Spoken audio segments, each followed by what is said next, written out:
तो नमस्कार दोस्तों। इस साल हिमाचल प्रदेश में बहुत अधिक गर्मियाँ पड़ी। कुछ राज्यों में 46 डिग्री तक टेम्परेचर पहुंच चुका है और सहन कर पाना मुश्किल है। तो क्या कारण है सकते हैं गर्मी के, आइए देखते हैं। पिछले साल से इस साल के बीते समय तक बहुत अधिक पेड़ काटे गए और ये कटवाने वाला कौन है? हम ही में से हम ही लोग हैं जो कि इन पेड़ों को कटवा रहे हैं। चंद पैसों के लिए हम ये काम करवा रहे हैं। और कुछ सरकार की भी इसमें गलती है कि क्यों उन बड़े ठेकेदारों को आप मंजूरी दे देते हो पेड़ों को काटने की। इसमें थोड़ी सी गलती सरकार की भी है। तो मैं आपको बता दूं कि एक पेड़ 230 लीटर ऑक्सीजन उत्पन्न करता है, जो कि हमारे लिए लाभदायक है, लेकिन हम उन्हीं पेड़ों को काट रहे हैं। ये क्या सही है? तो अधिक से अधिक पेड़ों की कटाई पर रोक लगाई जाए और उनको उगाया जाए, ज़्यादा से ज़्यादा पेड़ों को लगाया जाए।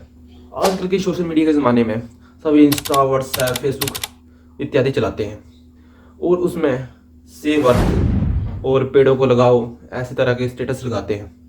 मैं आपको बता दूं कि 20% से भी कम लोग इस कार्य को करते हैं। ऑलरेडी स्टेटस ही लगाए जाते हैं, इस कार्य को कोई नहीं करता। तो अधिक से अधिक पेड़ों को लगाएं ताकि हमारा अर्थ सेव रह सके, सुरक्षित रह सके।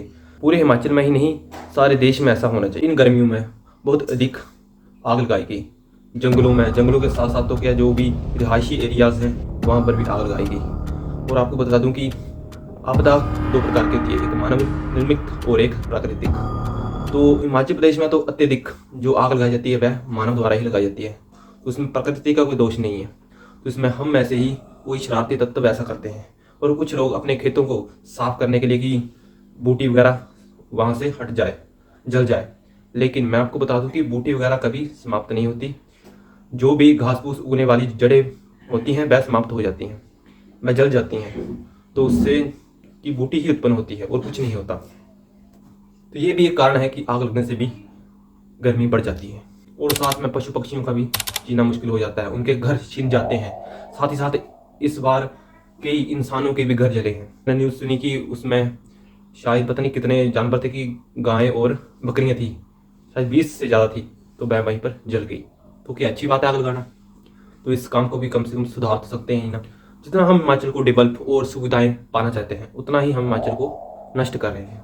तो आप पूछेंगे कि कैसे? तो मैं आपको बता दूं कि जितनी भी हम इन रोडों का निर्माण कर रहे हैं उससे क्या हो रहा है, 4 लाइन बनाए जा रहे हैं। हमारे एक तो कईयों के घर भी छीने इसमें, और पहाड़ों को भी काटा जा रहा है, गिराया जा रहा है। उन पहाड़ों को काटा और गिराया जा रहा है तो उसमें पेड़ पौधे भी गिर रहे हैं, है ना, वो भी नष्ट हो रहे हैं। और साथ साथ में ही पशु पक्षियों का भी रहने का जो बास था वो भी समाप्त हो रहा है। तो यही कारण है कि अगर हम पहाड़ों को ही काट देंगे तो यहाँ घूमने कौन आएगा? पहाड़ों से तो हमारे हिमाचल की पहचान है। तो आपने बचपन में एक निबंध पढ़ा होगा, मेरा हिमाचल। उसमें एक लाइन थी, कल कल करते झरने और पहाड़ इसकी शोभा को बढ़ाते हैं।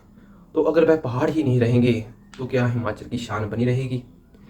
तो मेरे को लगता है कि ये लाइन बस उस निबंध में ही लिखी रह जाएगी, क्योंकि आने वाले समय में ऐसा लग रहा है कि ये सब कुछ नष्ट होने वाला है। तो ये किसके लिए?